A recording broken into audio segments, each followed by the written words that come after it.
This is All About Home Construction, and here's your hosts, Terry Cannell-Beck and Randy Blake. That's right, All About Home Construction here on AM 1450 WATA. And again, thanks to all of our listeners out there. Thanks to the listeners here on the podcast, All About Home Construction. Good morning, Randy. Morning, Terry, and everybody out there. How you doing? Living the dream, man. It's Easter week, spring break week for Watauga. I'm off. Not to the beach, but I'm just off. I heard Carson broke a record. He did. I had to brag on him a little bit this past week at the track meet. Of course, playing football, you all know he's doing well in football, but he's also on the track team throwing disc and shot put. And this week, he unofficially broke the school record shot in discus. Congratulations. And we're waiting on the confirmation from the AD, Curly. So we'll let you know on that. But, yeah, that's what we were told. He was super excited. He broke it by about 2 feet is his understanding. So pretty cool. Yes, it is. So, you might have you a professional athlete on you. You never know. I could retire early. I'm okay with that. He's got to work for you. You can retire. Isn't that why we have kids, so we can retire early? That's what I was told. Somebody said somebody said kids will make you rich, apparently. They make you rich with love. So, no, I was super excited. And, yeah, it's cool. So, thanks for that. But, well, I just had to throw that out there. Well, appreciate it. So, yeah, well, happy. Been a long time since Troy and I know, Carson right? I was saw on the that. show. Your grandkid bought a house not too long ago, a couple weeks ago, and I mean, yeah, they grow up, don't they? They do, and I'm proud of him. He's 20-year-old. He earned his own money for a down payment. That's awesome. And he calls about every other week wanting some advice. Grandpa, how do I fix this? And what really blows my mind is this is a house probably built in the 50s. Okay. So it doesn't have plywood floors. Mm-hmm. It doesn't have plywood walls or a plywood roof on it. Yep. It has board sheeting. And they don't want to insure it because it has board sheeting. Oh, really? And everybody knows board sheeting is stronger than plywood. That's better than plywood, yeah. That's crazy. And because, I have never watched a seismic event on a board sheeting. Mm-hmm. But I have with OSB and I have with plywood. And plywood delaminates in an earthquake. Yeah. OSB, even though everybody doesn't like it, it will actually shear 8-penny nails off. Right. And it'll bow and it'll flex and it'll pop the nails. Yep. So. Yeah. Well, one would think, because there's typically, what I typically see, and I know he's not in the Appalachian Mountains, but typically it's a hardwood. The flooring that they use, a lot of times anyway. I've been in older homes in the 40s and I'm looking at maple. Yeah. I'm looking at walnut. Yeah, so they hickory for sheeting on the walls and floors. A lot of oak floors had board sheeting on them. Right. You would think would be a lot stronger than your framing was hemlock and strong houses. Yep. You don't see a lot of those houses falling down as long as their roof's maintained. Right. That's the thing. And because think about it, how many of you notice that have fallen in, but the flooring's still there? Correct. There's some solid foundations and solid flooring in some of those older houses. So. Well, I talked about my great grandparents' house that I got to go in and see around 94, right, 95. And that house was built in 1715. That's crazy. And it was still there. Mm-hmm. And it was still solid. But it's on the ground now. It's been on the ground now about 5 years. Yeah. Because somebody wouldn't maintain the roof on it. And that's the key, and that was the downfall. The moisture is what brought it down.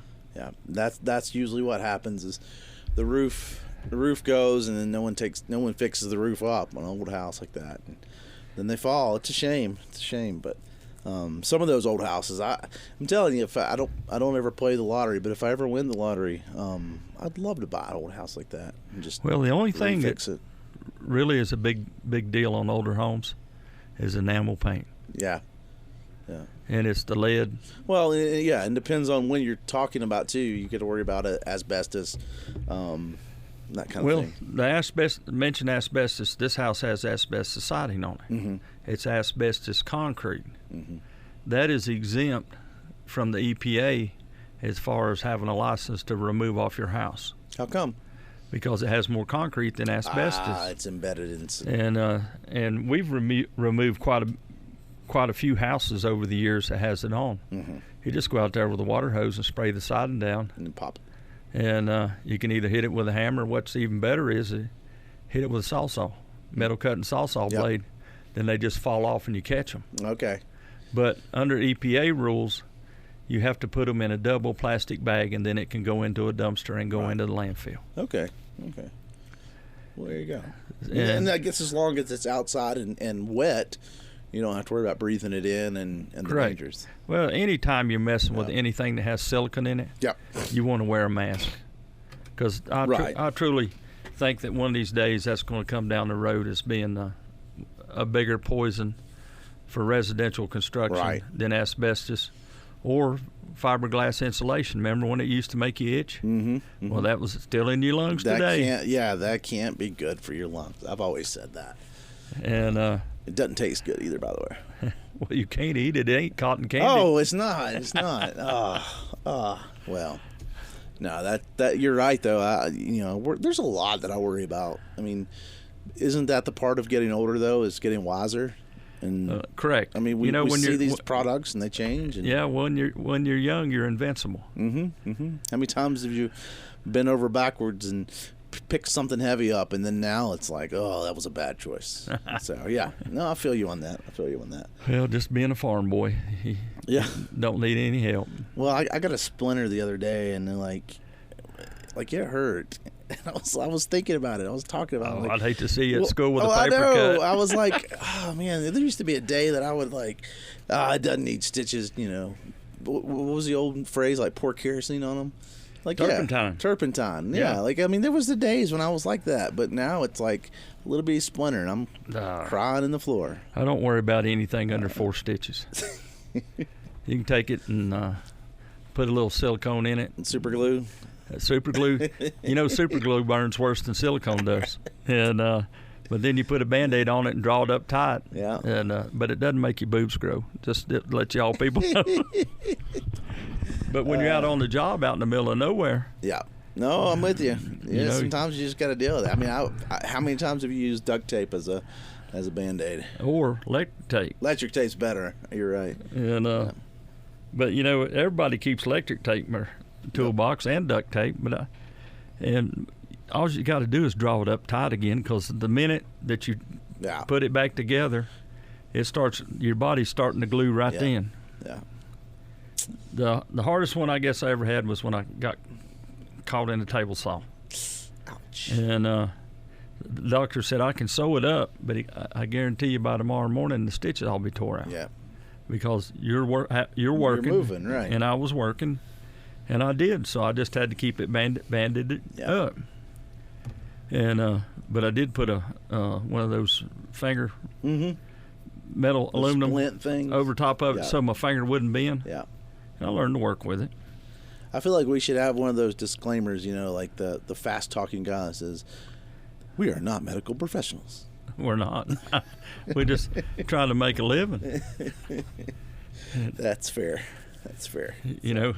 About like you laying flooring and get a big splinter. Oh, I know. Yeah. I mean, how many times have you? It happens every job, just about. I guess the worst one I ever had was redwood. Mm-hmm. And I couldn't get it out. It was about 2 inches long. Ouch. And but it actually, believe it or not, healed the fastest out of anything splinter I ever had. I've had some that's like, some of the walnuts and stuff, because I'm not allergic to them, but some people like the dust, and in the walnuts, they're allergic from the dust itself. And I did get an infection one time from a splinter that I think was because of that. Well, I'm cedar poison. Cedar's another one. I can get around cedar, and I start sneezing and coughing. Yep. My nose goes running. Adam, my son, was cedar poison too. Mm-hmm.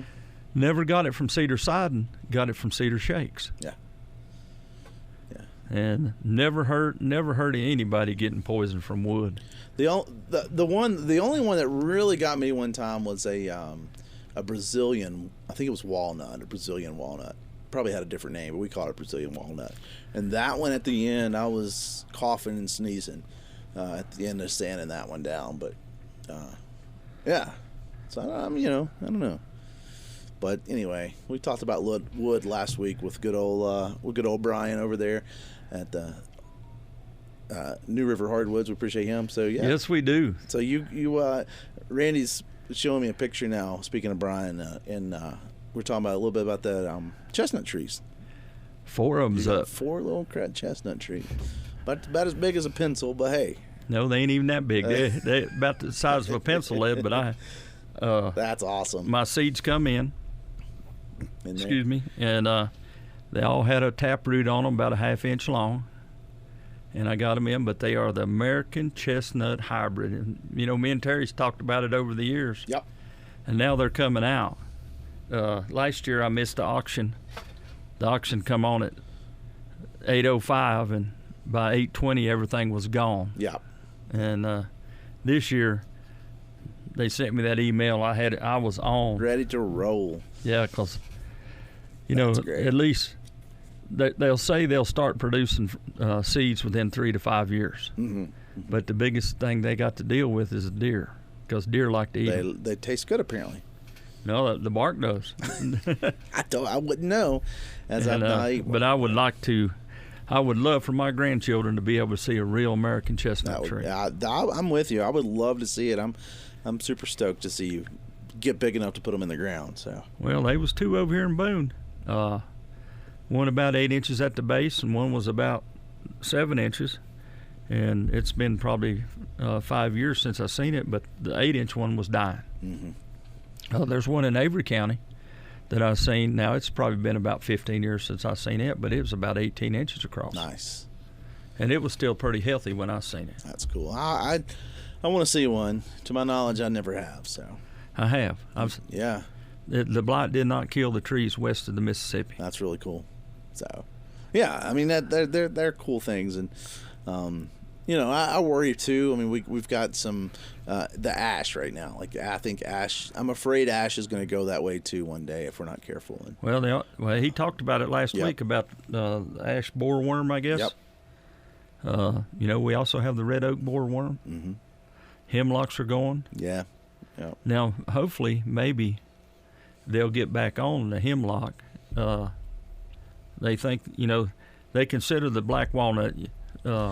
Yeah, that's the other one too. I liked black walnuts. I know they're or not black walnut, black locust. Black locust. That's what. Yeah. Yeah, and I was fortunate 2 winters ago, mm-hmm. to drive up a driveway to a guy and look at a job. And I seen some nearly 15 inches across, still alive. Wow! And I just don't know if. And they were black walnut. They weren't. No, locust. Black locust. They got thorns on. Yeah, about the that big long. thorns. Yeah. And but it's just never knew what one was till we was at a lady's house, mm-hmm. and she said that tree's dead, but I want you to cut 2 foot off the top. We cut 2 foot off the top, and within 2 weeks it already had 4-inch sprouts on it. That's cool. And. We did quite a bit of work for her and her husband, and she said, "Randy, when I die, you can cut it down, and because I won't care no more." Right. And we never did cut it down, but she died about 2 months later. By the time she died, them what we would call water spurs, like come on apple trees. Yep. They were about 3 foot tall. That's cool. And whoever bought the house later cut them all down. Didn't realize what they had. It's a shame. I mean, the thing is with the locusts, they're not gonna right now. There's no one coming back and saying they're gonna save them. I guess bring them back and save them. So, well, I don't know. I hate that. They might start on the hemlock. The hemlock could be great. I mean, locust is one of those trees that takes a lot of people don't like it, and I get it. It grows everywhere when it starts. When you get it filled, cut down, and it's one of the first trees to grow back. And I get it. They're nuisance trees, especially if you have cattle and stuff. But once you get solid locust, once it grows, I think it's a great tree. I mean, it's great firewood. I did a floor once out of locust. and that was beautiful. That was a pretty low floor. I don't know that I would want to do a lot of floors out of locust because I remember changing the saw blade quite a few times. And it twists too, doesn't it? Yeah. That was my next question. How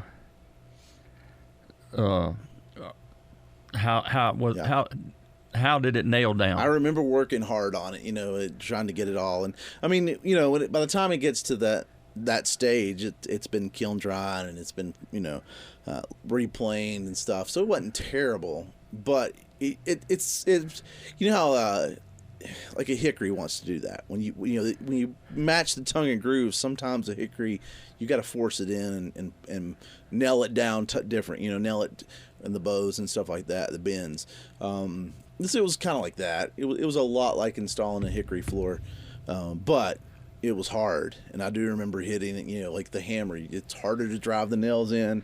It killed your saw blades. Sanding it wasn't the easiest. Luckily, it was an unfinished floor, so the sanding it wasn't a lot. I didn't have to cut down a lot. It was just smoothing it out, and so that part went okay. But I do remember changing it out, and like if you sand a pine or something, you can do this with orbital sander, right? You take something like that, and when you look at the sandpaper, it just gums it up. It fills the pores in with the sawdust.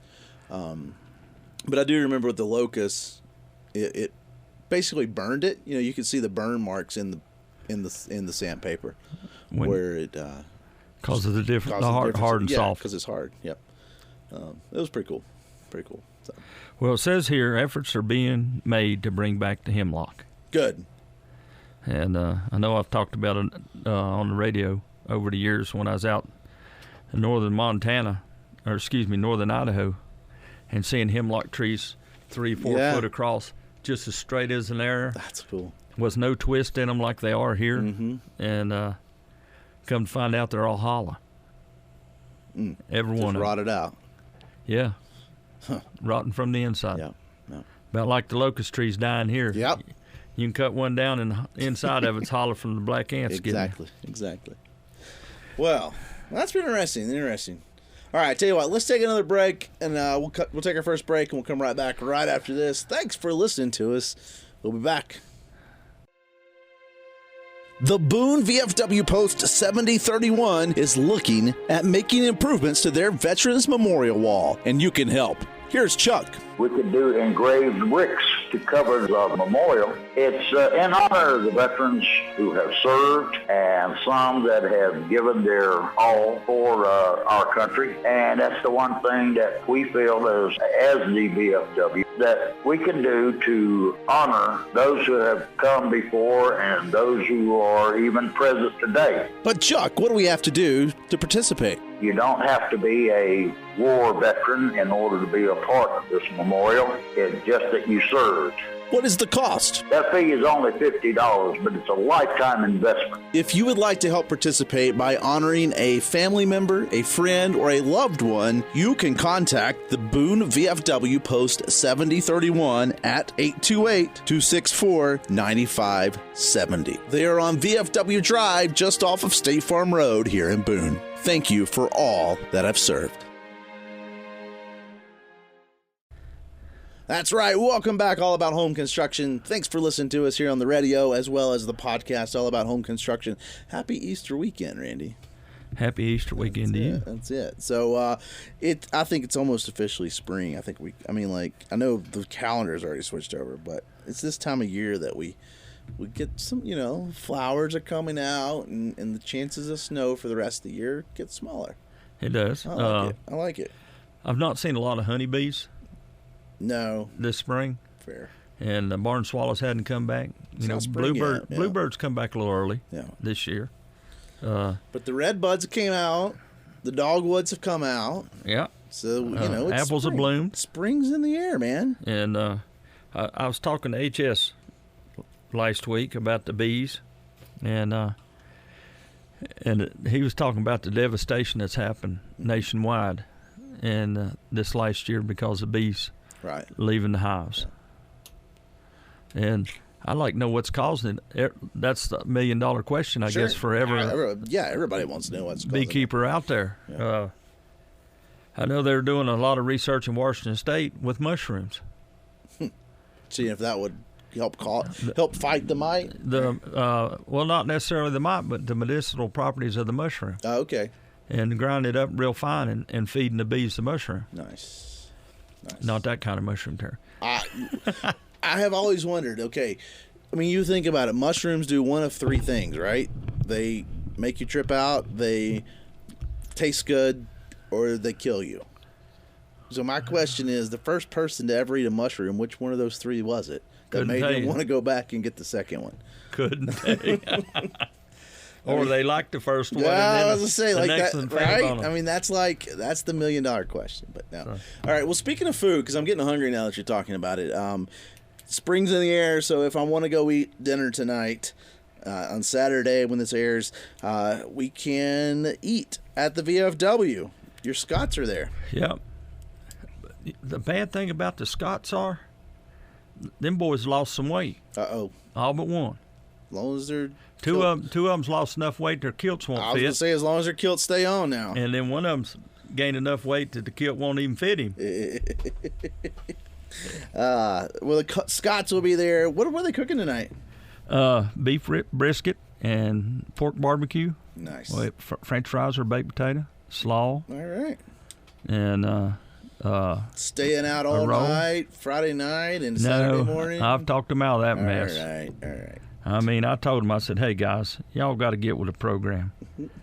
There's a little science behind this that can be done. You know, I don't cook my prime rib all night. Right.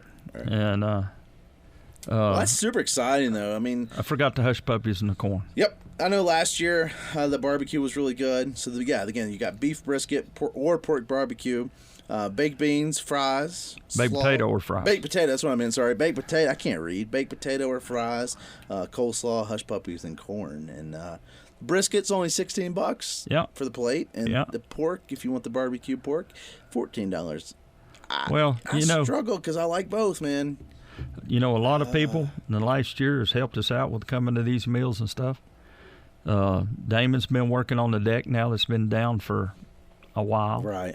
And so we'll have a way into the main hall in the back, so you don't have to go through the bar. That's awesome. And I got to give a big handout to him and Chuck on that deal. Yeah, that's cool. That's cool. Well, you know, a lot of people tonight, I mean, you know, with Easter being tomorrow, it's actually kind of cool to have it tonight because it means you don't have to cook anything tonight. If you're cooking a big meal tomorrow, you can just go tonight and VFW's got a meal for you.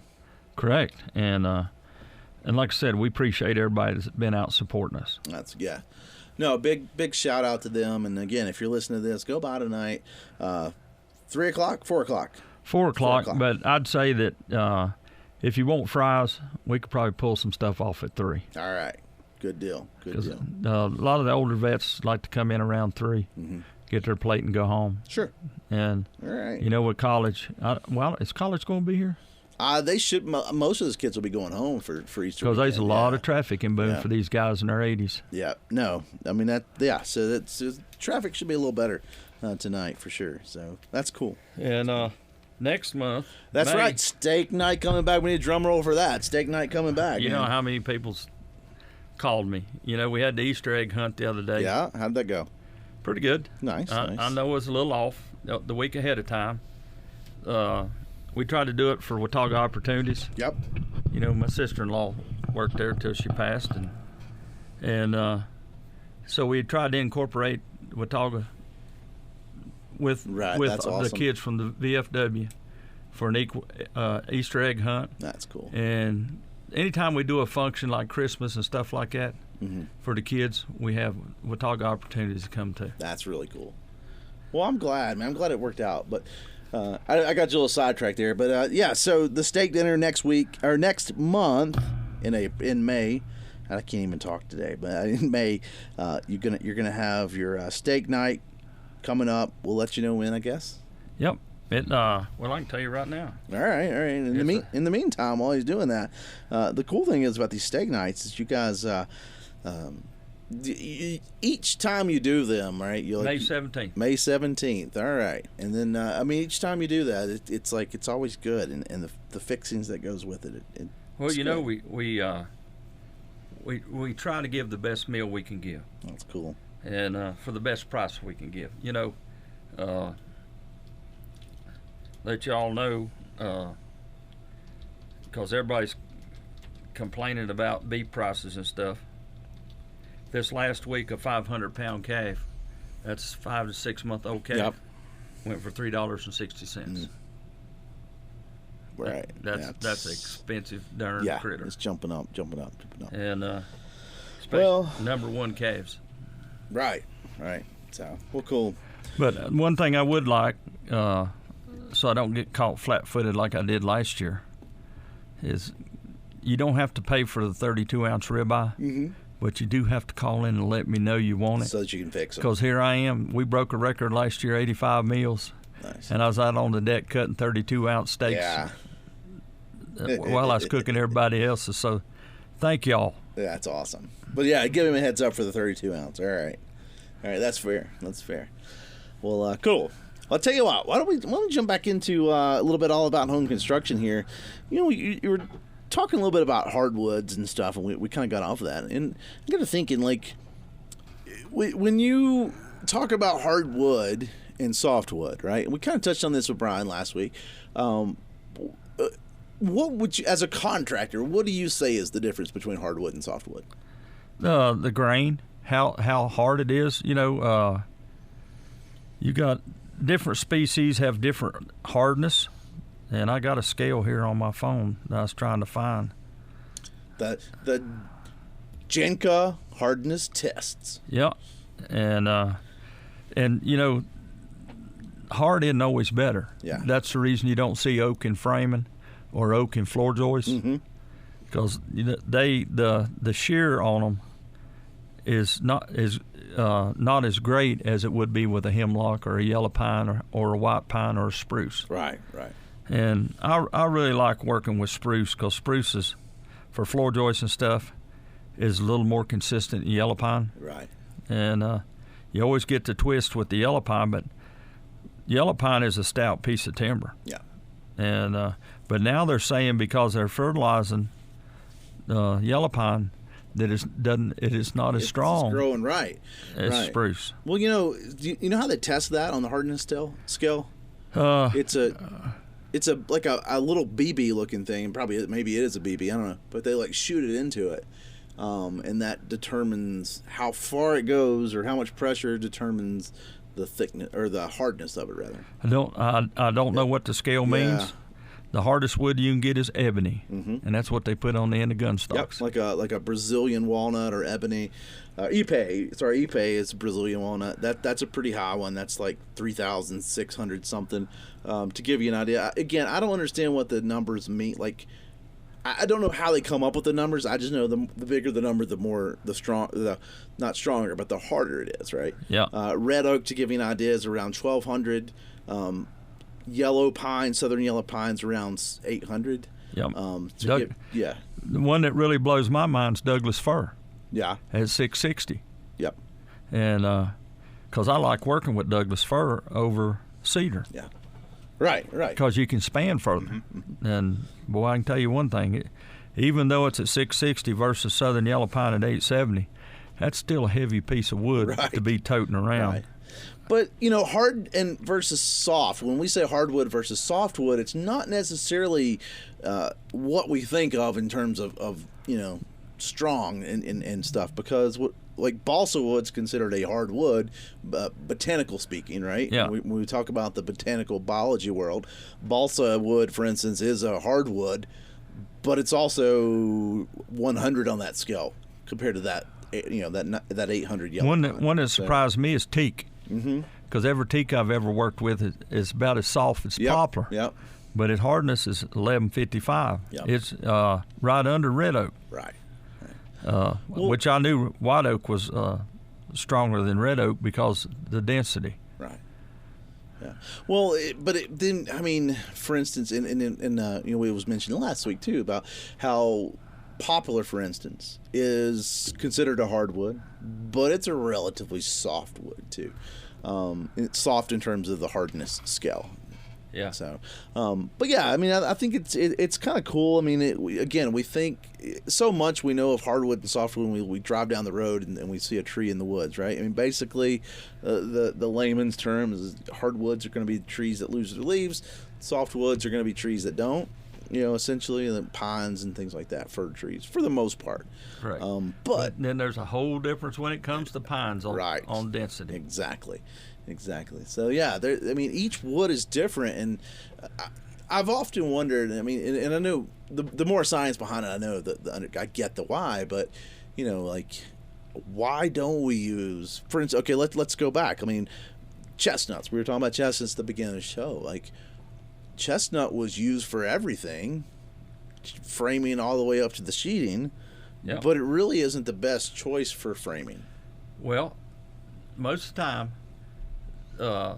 they used the number 1 chestnut in mines and stuff like that. All right, so they used white pine for studs, hemlock for floor joists, and they took the worst hemlock that they sawed out for sheeting on the walls, right, and the roofs and stuff. Because I remember in these old houses that I've worked on, the hemlock had big cracks in it. Yeah. And you would never see that today, but a lot of stuff was laid green. Yep. Even though the blight was in the 1900s, the wood was still growing in the 20th century. Right. You just made me think. I was watching a little video a while back, and it was talking about building with green lumber, like timber frame stuff, like back in the day. Yeah. And so when a lot of these old houses, traditional Appalachian houses and barns and things that were put together with the pegs instead of screws, the pegs were actually tapered at an angle so that it draws the wood in as it dries versus cut, like drilled square, I guess you'd say.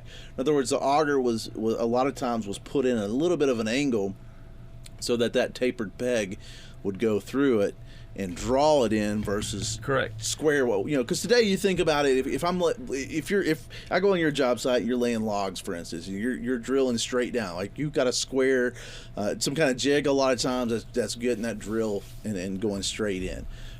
But they would do it at an angle a little bit to draw it in. I thought that was cool. I actually watched a video the other day about them. They were using hickory for the pegs, and each hole was 1/8 of an inch off. Yep. So the front and back holes were the same.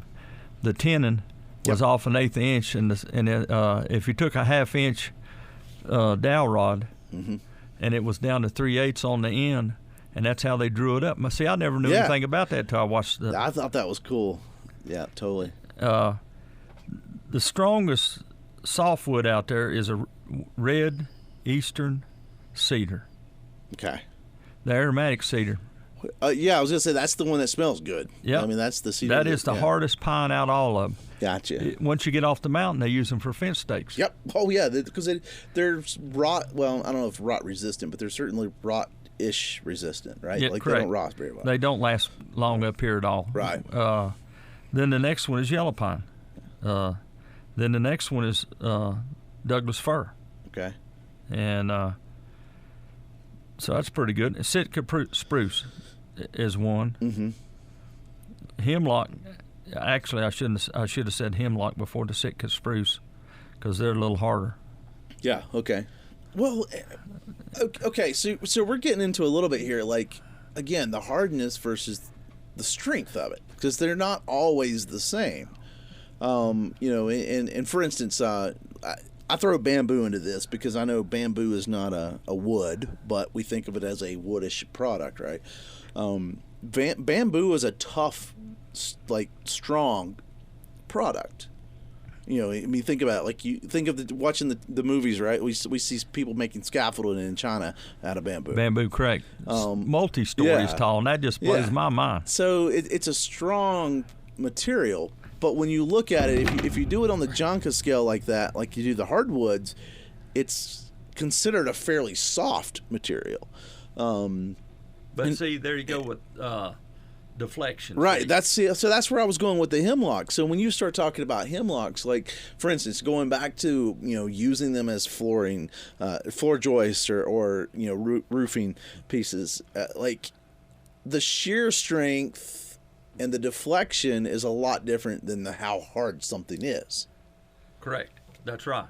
Because it can be hard, but if it's hard, it makes it more brittle. Yeah. So when the force overcomes it, it starts to splinter and run. Yeah. You know, until they got to really enforcing the building codes, we were working on Beach Mountain, and this condo unit was built probably about 79, 80, and they used number 3 floor joists. And what I mean by number 3 is big knots. they had knots in them the size of a quart jar. Wow. And over the years, the knots had started to run. Yeah. So we had to go back in, and what we did was we pushed them back up, and then we sistered floor joists on each side of them to carry the load. Yeah. Well, that's cool. That's cool. I'll tell you what, let's take another break, all about home construction. We'll come right back right after this. Thanks for listening to us. Are you looking for a sawmill dealership that can provide you with the quality equipment you need to get the job done? Look no further than Blue Ridge Sawmills. We offer the full line of Hudson sawmills and sawmilling equipment, from portable sawmills to skidding winches. At Blue Ridge Sawmills, we understand that every project is different, which is why we offer a wide range of sawmilling services. We can help you from everything from finding the right mill for your farm, hobby, or even your business. We also offer a variety of sawmilling supplies, such as blades and debarkers, so you can get everything you need in one place. If you're looking for a sawmill dealership that can provide you with the quality equipment and the service you need, then come to Blue Ridge Sawmills. We're here to help you get the job done.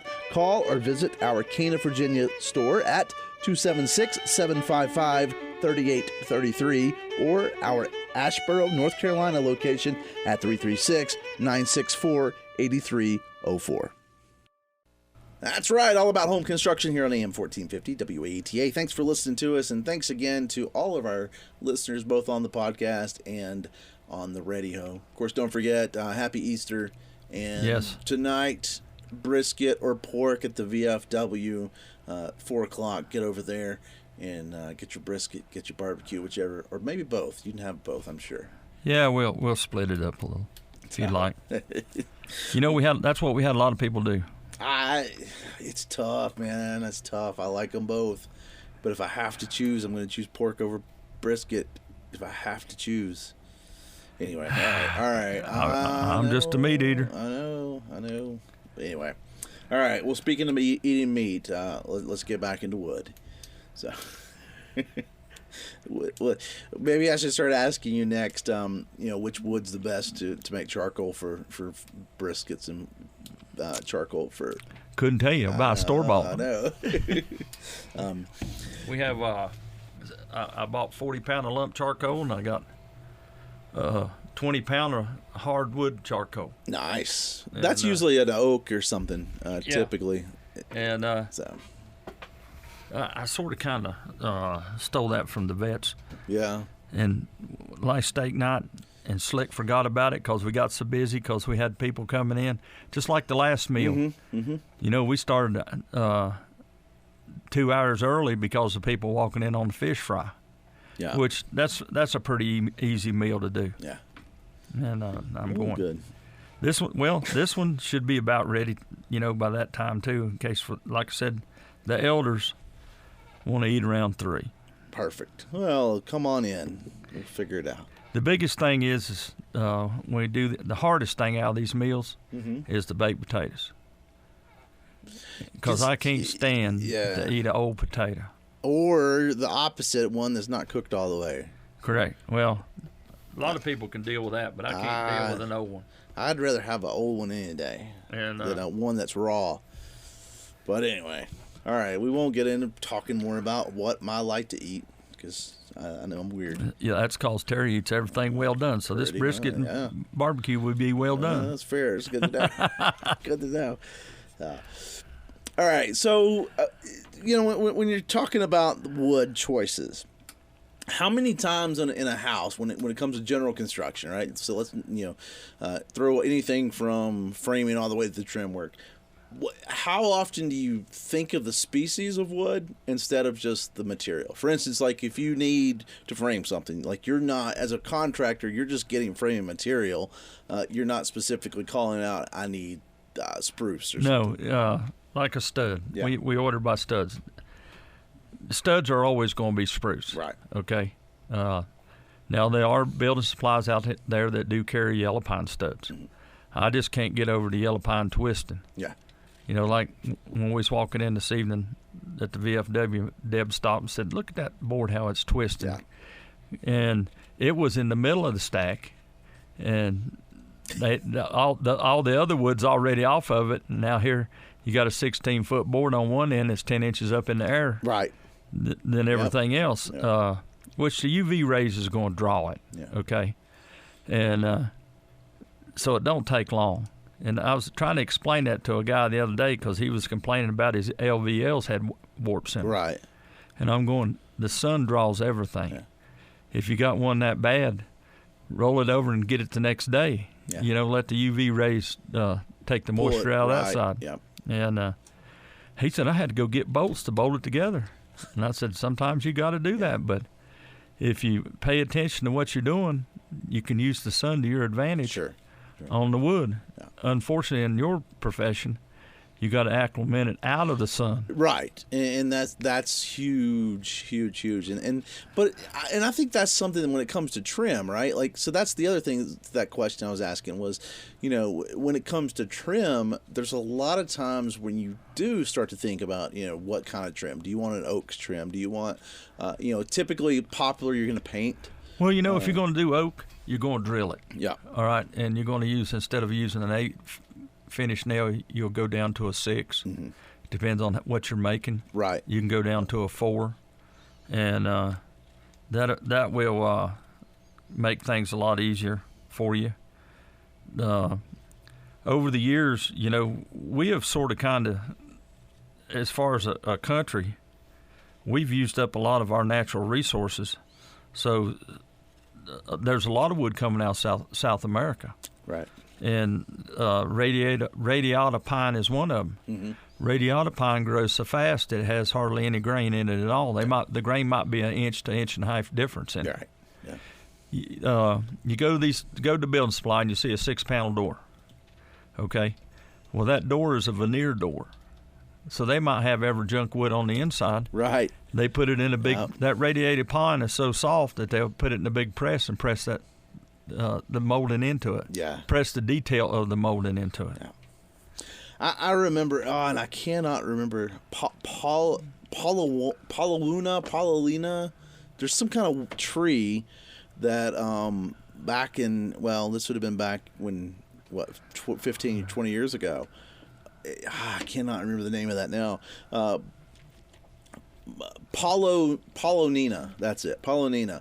And it's a super lightweight hardwood it's considered a hardwood, botanical again, but it's a super soft wood. But it's a super fast growing tree, and I know there was a little push there for a while and I know this from the sawmill jobs. There was a push for these small scale timber lots to start growing those, because within 5 and 10 years you could start harvesting. It grows fast. It grows super fast, but they realized it didn't catch on. Because, yes, it grows fast, but it's not super strong and durable, and kind of defeats the purpose of using wood. It's actually considered a hardwood. Yeah. Botanically, yes. And it's durable, lightweight, and super sustainable hardwood. Yeah. And they grow super fast. It's a very clear wood, kind of like a poplar would be. I've seen it. I've never messed with it, but I have seen it. But there was that push. There was a push about the early 2000s where there was a group that was forestry groups that were trying to push those out, not into forest, but into your maintained. Well, farms. I cannot remember the trees that we got at the International Home Show in 2002, and all we got was a limb about 10 inches long. Yeah, and that was it. And they said put it in the ground, water it. And within 2 weeks, it already started to sprout. That's cool. And they said that within 6 years, it would be 3 foot across. Unfortunately, Will did not allow it to go 6 years. That next year, he decided he mowed them down. So that was, I don't know what the name of them is. I can't remember. Yeah. And it may have been the same then. Who knows? But it was a type of poplar tree. Yeah. that genetically altered. Like a hybrid. There is, and I don't know what the technical name, but there is a hybrid poplar tree.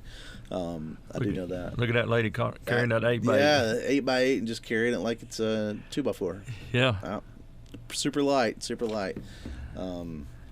Yeah. But, there's so many species of wood out there that I feel like we could use for building that we don't. I mean, sweet gum. There's a lot of people just rolled their eyes at me right now when I said that, because those sweet gum trees are, if you've ever messed with them, they're barely good for firewood. But you know what they make out of sweet gum, don't you? Yep. What's that?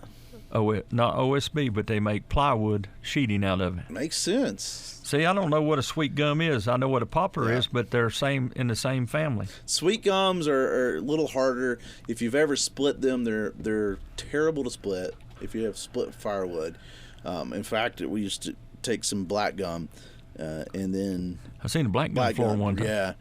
But I've not seen a floor, but I've made some boards. I sawed one out on a sawmill once and got some 1-inch boards to make a jewelry box and stuff. And it was pretty. But the rest of it, we ended up just splitting it up as firewood. we were throwing it on the sawmill as logs and splitting it, and then cutting it into firewood pieces, because it's just so hard to split. It's gum is not a fun tree to work with. I think it's beautiful though. It's a beautiful. They tree. grow 15 feet a year. Gum does. No, the pollen. Oh, the yeah. I'm telling you, man. Polywana. Polywana or something like that. Yeah. Yeah, they look cool, but I don't know, and I don't know how invasive they are. So definitely do some research before you get them. But like I do remember distinctly talking to some people in 2005, 2010 that were really pushing, trying to get farmers on board with planting these things. And well, that's what really concerns me about bringing trees, different species. Oh, I know. I mean, that's what happened with kudzu. I mean, I know it's not a tree, but kudzu was great for erosion and stuff, and then all of a sudden, look at it now, it takes over. So yeah. Oh yeah. Matter of fact, once I get these chestnut grown, I'm gonna cut down all my Chinese chestnut. Yeah. I just don't want to take a chance. Yep. I've waited a long time to get some. But the fruit of that tree you was talking about, is used for packing. No, I didn't realize that. And so I wonder if that's how these bugs are getting in China, from the packing on right? it. Could be coming in wood packing. I don't know. I'm not saying I am a fan of it or a proponent of it. I just know it was talked about. The first trees were introduced in 1844. Okay. And surfboards is made out of that product. There you go. So you could, next to your chestnut trees, you could grow these polywani trees. And you'll like this. You'll right retire here. making surfboards. In the first year of planting, the empress tree can reach 20 foot in height. Mm-hmm. That's fast. Yeah. And reaching maturity in only 10 years. Yeah, I knew it was like 6 to 10 years. So, I don't know. In Connecticut, they are declared as a noxious weed. I was going to say, if they would have, it's been long enough since I learned about them, that if they would have been as awesome as they said, then everybody would have one. So we'd know what they were. Correct. I mean, because like I said, it was years and years ago that I was learning about these trees. Like the Japanese cherry trees Yep. on the mall. Yep. Yeah. Oh, well. They pay a lot of money to keep those trees alive. Okay, that's another tree though. I mean, they're not the Japanese, but the American, the cherry trees. American cherry, like a black cherry tree, a wild cherry trees, beautiful trees. Yeah. Beautiful wood, but typically they're rare, I guess, enough that you're not going to use it for framing and stuff. It's going to be something you see. Yeah, we as far as I know, we don't have any black cherry trees anymore around us at the house. Yeah. And they used to be some big ones. Everywhere, yep. So, well, cool. Well, it's been a fun little show. We got a couple more minutes here again, just to remind everybody, the VFW tonight, brisket and pork, if you want to head on out to the VFW, officially starting about 4 o'clock. And again, let's see, you got baked potatoes. Or fries. Slaw, hush puppies, and corn. Yeah. and get on out there. Brisket, if you want a plate of brisket, $16, $14 if you want that pork. And, and Colin's making the sauces this year. Sweet. And we hope to. It just happened to be that the meal hit on Easter weekend. Yeah. Well, I think it's a great idea because, again, I've got a lot of things to do, and the last thing I want to do is cook supper tonight because I got to cook tomorrow. So the thought of going out and getting something I don't have to cook is kind of a good idea tonight. Well, so. I got plenty to go boxes. Sweet. So. Well, there you go. Head on over to the VFW tonight and hook them up, and they will hook you up if you show up. And, of course, then breakfast, all you can eat, is coming up in a few weeks, May the 3rd.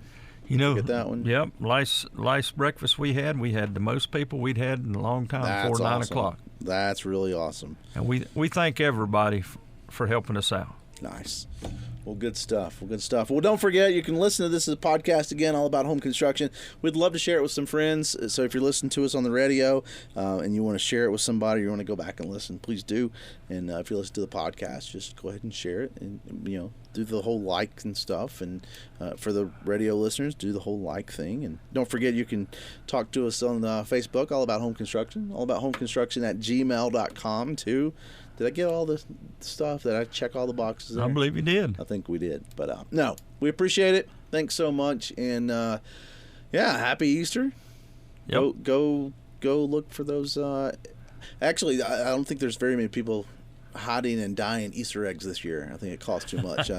I'm just going to... No, they haven't gone down yet, but there's a lot of eggs, they say, coming from Europe our way, or was. They might have turned the ship around.